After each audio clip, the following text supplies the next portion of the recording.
अस्सलाम वालेकुम व्यूअर्स, बिस्मिल्लाहिर्रहमानिर्रहीम। Welcome to my channel learn English with Nazish. कैसे हैं आप सब? आज का हमारा टॉपिक है themes in Philip Larkin poetry.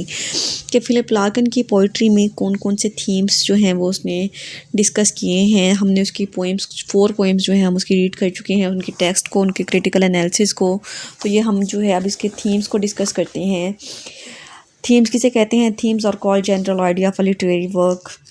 Philip Larkin's poetry has a variety of themes. के फिलिप लार्किन की पोइट्री में थीम्स जो हैं बहुत ज़्यादा वैरायटी में पाए जाते हैं, such as crime, death, melancholy, melancholy जो है ना सैडनेस को कहते हैं, पेसिमिज्म, काउस, काउस कहते हैं डिसऑर्डर को, आइसोलेशन तन्हाई को कहते हैं, love, nature, religion and war. Some critics have pointed out the narrowness of his range of themes.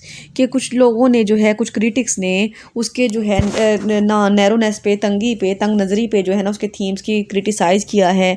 While his admirers, जबकि कुछ लोग जो हैं बड़ी तारीफ़ करते हैं, have expressed their praise for his distinctive treatment of these themes. कुछ जो हैं जो उसके फेवर करते हैं, एडमायरर हैं उसकी पोइट्री के, उन्होंने उसके थीम के साथ जो उसका ट्रीटमेंट है, जिस तरह से उसने अपने थीम्स को जो है वो डिस्कस किया है, उसको प्रेज़ करते हैं, उसकी तारीफ़ करते हैं। But his limited work has unlimited depth. लेकिन उसका जो लिमिटेड वर्क है, मतलब इतनी ज़्यादा उसकी पोइट्री नहीं है, लेकिन उसने बहुत ज़्यादा गहराई में जो है वो जाके उसको लिखा है। Is not only a prolific poet. Prolific कहते हैं जो कि बहुत, जिसने बहुत ज़्यादा मिकदार में लिखा हो, यानी इसने पोइट्री जो है ना सिर्फ सिलेक्टेड कुछ पोइम्स ही की हैं, कुछ बुक्स लिखी हैं, बहुत ज़्यादा पोइट्री नहीं की। तो हम जो है अब इसके थीम्स को डिस्कस करते हैं। पहला थीम है मेलनकली का। मेलनकली सैडनेस को कहा जाता है। मेलनकली एम्ब्रेसेस ऑल हिज थीम्स। मेलनकली जो है तकरीबन इसकी सारी पोइम्स में ही हमें देखने को मिलती है। This is the most prominent and dominant theme of his poetry. ये इसकी पोइट्री का सबसे डोमिनेंट जो है वो थीम कहलाता है। It is because of his incurable pessimistic attitude. क्योंकि पेसिमिस्टिक उसे कहते हैं जो हर चीज़ की डार्क साइड देखता है, हर चीज़ को नेगेटिव वे से देखता है। जो है ना, जैसे हम, यानी वो होता है कि ना हमारे माइंड में होता है हम एग्ज़ाम दे रहे हैं कि हम तो फेल हो जाएंगे, हमारे तो मार्क्स अच्छे नहीं आएंगे। तो हर चीज़ को जो है ना डार्क पॉइंट ऑफ व्यू से देखना पेसिमिज्म कहलाता है। तो उसका जो एटीट्यूड है वो थोड़ा पेसिमिस्टिक है। एरिक होम, ये जो है ये कोटेशन कट कर दें, यहाँ से लेके एरिक से लेकर सुपरमार्केट तक कट कर दें। Larkin's attitude in his poems ambulances. अब एम्बुलेंस हमने इसकी पोइम पढ़ी है, इज पेसिमिस्टिक, उसमें भी इसने अपना पेसिमिस्टिक एटीट्यूड को यूज़ किया है। With N atmosphere of pathos and मेलनकली, जिसमें जो है वो बहुत ज़्यादा जो है सैड है, बहुत ज़्यादा जो है सॉरोफुल है। Hovering over it, the poem shows the hollowness of emptiness of modern man. इस पोइम में फिलिप लार्किन ने मॉडर्न मैन की जो खालीपन है, जो उसका खोखलापन है, उसको बयान करने की कोशिश की है। Who has no time to show love and sympathy for a sick man. जिसके पास किसी बीमार आदमी के साथ हमदर्दी करने के लिए, उसकी इयादत करने के लिए, उसको जो है तसल्ली देने के लिए उसके पास बिल्कुल भी वक्त नहीं है। He says and senses the solving emptiness that lies just under all we do. The modern man is devoid of sympathy. के मॉडर्न मैन जो है ना उसके अंदर सिंपथी, हमदर्दी जो है बिल्कुल ख़त्म होती जा रही है। He only pay slip service for the sick man, यानी वो सिर्फ जो है ना ऊपर ऊपर से ना होंठों से कुछ अल्फाज निकाल के समझता है कि उसने जो है इयादत कर ली है, बीमार आदमी के साथ जो है ना अपनी खिदमत, जो अपना काम है ना पूरा कर दिया है। बट नो प्रैक्टिकल सोल्यूशन, लेकिन वो उसकी खिदमत करने को, उसको सर्व करने को बिल्कुल भी जो है इसकी तरफ नहीं आता, सिर्फ जो है ऊपर ऊपर से हमदर्दी जो है वो शो करवाता है। इसके बाद element of chaos and destruction, जो दूसरा थीम है फिलिप लार्किन की पोइट्री में, वो है काउज कहते हैं डिसऑर्डर को, डिस्ट्रक्शन कहते हैं तबाही को। इज डिस्टिंक्ट इन लार्किन्स पोइट्री, ये भी लार्किन की पोइट्री में पाया जाता है। एज हिज पोइम्स MCMXIV, हमने 1914 जो पोइम पढ़ी है उसमें डिस्ट्रक्शन पे, वार के बारे में बात की गई है। It illuminates the poets impression of the poet of the post war world के, इसमें जो है जंग के बाद की और जंग के पहले के हालात के बारे में बात हुई है। Larkin fares to come out of the horrors of war. Larkin जो है ना वो जंग के जो ख़तरात हैं, उसके जो खौफ हैं, उनसे बाहर नहीं आ पा रहा, खुद को उनसे वो चीज़ें बुलाने में नाकाम रहा है। His poetry revolve around the disastrous of chaotic effects of war. उसकी जो पूरी पोइट्री है, ये पूरी जो पोइम है ना, वो जंग के जो असरात हैं, जंग की वजह से जो तबाहियाँ होती हैं, जो डिसऑर्डर्स होते हैं, उसके गिर्द रिवॉल्व करती है। He minutely observes the chaotic social, political, economic and theological system. वो जो है ना बहुत ज़्यादा डीपली ऑब्जर्व करता है कि जंग की वजह से क्या क्या बेतरतीबी हुई है, क्या क्या डिसऑर्डर हुए हैं उनके सियासी निज़ाम में, उनके माशरती निज़ाम में, उनके जो है इकोनॉमिक सिस्टम में और उनके मजहबी सिस्टम में कौन कौन सी चीज़ें जो है इफ़ेक्ट हुई हैं। He discusses the chaotic situation in which people were force to migrate to villages in the search of shelter. अब वो जो है बदहालियों के बारे में बात करता है जिसकी वजह से लोगों को अपने घर छोड़ के, अपनी पनाहगाहें छोड़ कर दूसरे गाँव में माइग्रेट करना पड़ा था, हिजरत करना पड़ी थी। Larkin sympathises with the lost generation.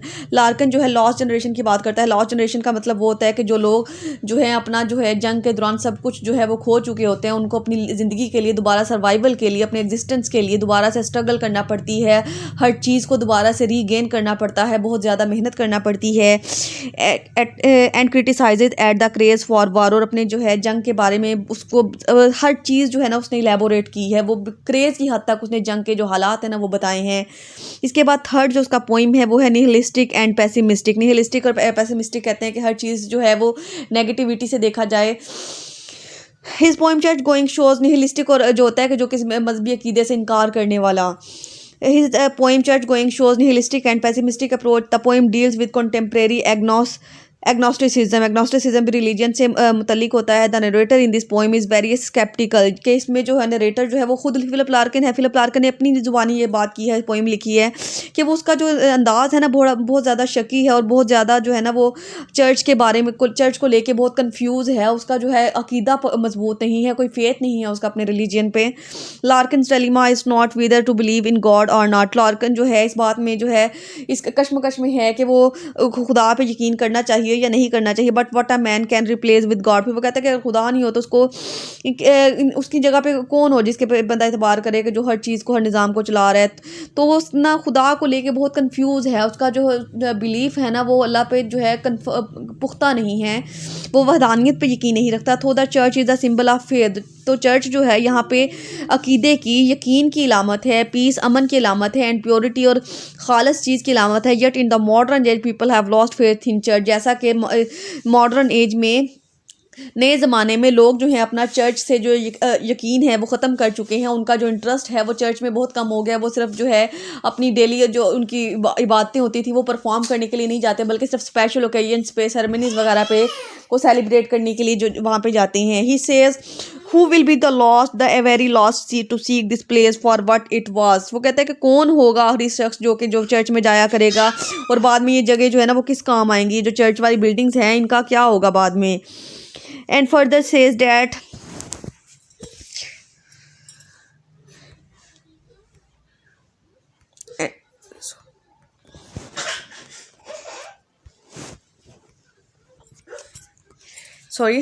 and further he says that shall we avoid them as unlucky places। कि क्या हम इस तरह की जगहों से जो है वो अवॉइड करेंगे या फिर यहाँ पे हम बिल्कुल आना छोड़ देंगे। As far as the nihilism is concerned, Larkin talks about the negation of life and shows his disgust with the modern civilisation. ये पैराग्राफ आप स्किप कर दें। ये जो है ना एज फॉर निहिलिज्म से लेकर सिविलाइजेशन तक आपने कट कर देने। इसके बाद देखिए loneliness and alienation are the recurrent themes of Larkin his poem mister Bleaney. यानी इंसान जो है किस तरह से सोसाइटी से बढ़ता है और जो है तनहा रहने को प्रेफर करता है। His poem mister Bleaney is about wretched plight of modern man. ये भी मॉडर्न मैन की जो है बदतरीन हालत जो होती है ना उसके बारे में है। That has become detached and alienated from society. जो कि सोसाइटी से बिल्कुल अलग थलग हो चुका है। एलिनेशन का मतलब होता है कि बिल्कुल दूर हो जाना, एक लैदा जगह पर जाके अपना बसेरा कर लेना। एंड इट्स प्लेयर, और इसकी प्लेयर से भी वो दूर जा चुका है। Mister Bleaney lives in the abject poverty. Mister Bleaney ने जो अपनी ज़िंदगी बसर की थी वो बहुत ज़्यादा जो गुर्बत की ज़िंदगी होती है ना वो कैसे पता चलती है। हमने उसके रूम की हालत देखी है कि इतनी जो खस्ता हालत है। छोटा सा कमरा है, एक बेड है वो भी टूटा फूटा सा, एक विंडो है उसके पर्दे भी उस पर पूरे नहीं आ रहे, इतनी गंदी हालत का कमरा है, ना दरवाजे पे कुंडी है। तो इसको देख के पता चलता है कि उसने बहुत गुर्बत वाली ज़िंदगी गुजारी थी। बिकॉज ऑफ इकोनॉमिक प्रेशर की वजह से the poet rises at the modern civilisation which is going to dogs. जो पॉइंट है वो मॉडर्न सिविलाइजेशन की जो है वो जो है ना वो पॉइंट आउट करता है, उसको स्टाइल करता है कि यानी किस तरह के लोग हैं, किस तरह यानी अपनी लाइफ को जो है इम्प्रूव करने के लिए कोशिश ही नहीं करते। It is full of chaos. ये बेतरतीबी से भरी पड़ी है। And there is no hope for betterment in the life of a common man. और उन एक आम इंसान की ज़िंदगी में जो बेहतरी की कोई भी इलामत, कोई भी उम्मीद जो है वो नज़र नहीं आती। इसके बाद love is another significant theme of his poetry. अब लव का थीम भी उसकी पोइट्री में मिलता है। He regards love as a supreme illusion. अब उसने जो है लव को भी बड़ी अहमियत दी है। Love comes in the guys of मेलनकली। Love जो है उसकी पोइट्री में सैडनेस की फॉर्म में भी नज़र आता है। His poetry shows that modern man has no love and sympathy for others. अब जो है वो इसकी पोइट्री से हमें पता चलता है कि मॉडर्न मैन जो है, आजकल का जो इंसान है, उसकी पोइट्री में उसके पास दूसरों से हमदर्दी करने के लिए, मोहब्बत करने के लिए उसके पास कुछ नहीं है. So he does not depict love as very ardent and satisfying passion. He believe that every one is sure to be disappointed in love. वो कहता है कि हर इंसान जो है ना वो मोहब्बत की में जो है ना मायूसी का शिकार है. His poem No Road depicts the impossibility of the fulfilment of love. इसकी पोइम जो नो रोड है ना वो हमारे सिलेबस में नहीं है. उसमें जो है उसने इस बात को वो डिस्कस किया हुआ है कि लव जो है हर इंसान की जो है ना उसकी फुलफिलमेंट नहीं होता, मुकम्मल नहीं होता. हर इंसान की मोहब्बत जो है ना वो ज़्यादातर अधूरी रह जाती है. He always try to explore gap between what one expects in love and what he receives it. अब जो है वो कहता है कि इसमें जो है ना हर इंसान की ज़िंदगी में जो लव होता है ना उसमें गैप पाया जाता है कि वो एक्सपेक्ट कुछ और कर रहा होता है. मतलब हम अगर किसी से मोहब्बत करते हैं तो हमारी उससे एक्सपेक्टेशंस कुछ और होती हैं, लेकिन वो हमारे लिए कुछ और ही साबित होता है, हमें उससे कुछ और ही मिलता है. As mister Bleaney and the man in the ambulance both are deprived of love in their life. जैसा कि मिस्टर ब्लेने का करेक्टर एम्बुलेंस में जो आदमी है जिसको लेके जाया जा रहा है, हम ये भी नहीं जानते कि वो मर्द है, औरत है, बूढ़ा है, बच्चा है.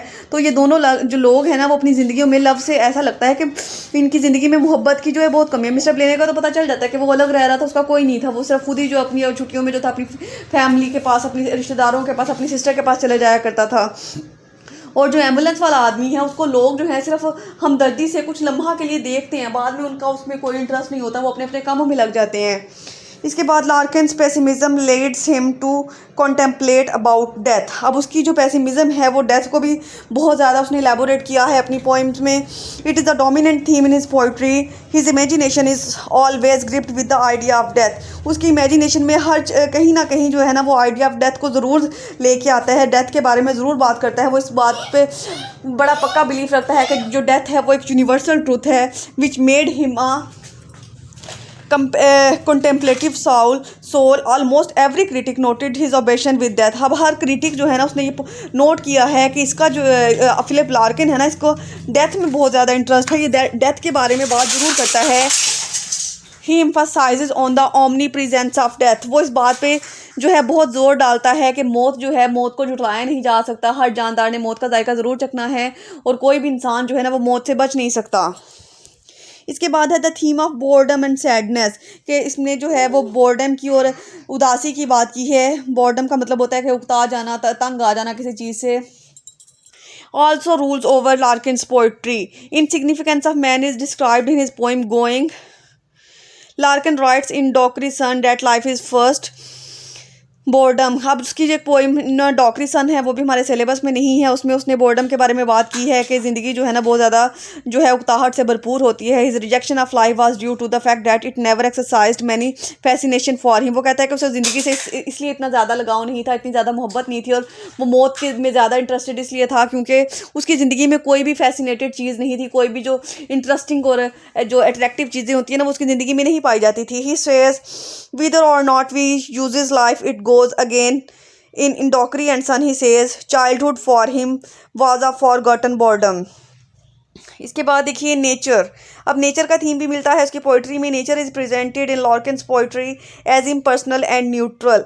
अब जो उसके लार्किन की पोइट्री है ना उसमें जो है उसने नेचर को बहुत ज़्यादा डिस्कस किया है. He does not take nature as a holy mother, rather it comes in the cloak of chaos and destruction. अब जो है उसने मतलब वो बहुत से क्रिटिक्स और बहुत से पोइट्स होते हैं ना वो नेचर की खूबसूरती को बयान करते हैं, उसकी दिलकशी को बयान करते हैं, लेकिन फिलिप लार्किन ने ऐसा नहीं किया. उसने बल्कि जो नेचर की मेन उसमें बेतरतीबियाँ होती हैं, उसकी तबाही होती है ना, जैसा कि उसने वो पोइम में बताया है, एम्बुलेंस में भी उसका जिक्र किया है, और उसमें जो विंडो से बाहर वो नज़र आ रही होती है मिस्टर ब्लेने में उसमें भी बताया है, तो उसकी डिस्ट्रक्शन के बारे में बात करता है. He says nature is impersonal and neutral, so he does not highlight the beauty of nature, but he only gives a description of canals, civic life, village and industry. कि उसने जो है नेचर की खूबसूरती को बयान नहीं किया, बल्कि जो उसकी जो चीज़ें होती हैं ना नेचर से रिलेटेड, मतलब सिविक लाइफ को जिक्र किया है, गांव की ज़िंदगी का जिक्र किया है, इंडस्ट्री के बारे में बताया है. और पैराग्राफ जो है ना अपने यहाँ तक ही करना है, इंडस्ट्री तक, और उसके बाद ये नेक्स्ट पैराग्राफ भी स्किप कर दें. ये लॉर्कन्स पोइट्री वाला आप कंक्लूजन पे आ जाएं तो कंक्लूजन में हम ये कह सकते हैं thus we can say that Larkin is obsessed with the idea of melancholy social cause pessimism alienation love boredom nature and time and his treatment of these themes is very unique realistic and convincing कि उसने जो है अपनी poetry में ये सारे themes को discuss किया है और बहुत डीपली किया है और उसने जिस वे में इनको थीम्स को जो है इनको जो है इलेबोरेट करने की कोशिश की है वो बहुत ज़्यादा यूनिक है दूसरे राइटर से और बिल्कुल रियलिस्टिक वे पे उसने उसको और इतना कन्विंसिंग बना के लिखा है कि हर रीडर जो है बहुत इंटरेस्ट के साथ उसको पढ़ता है।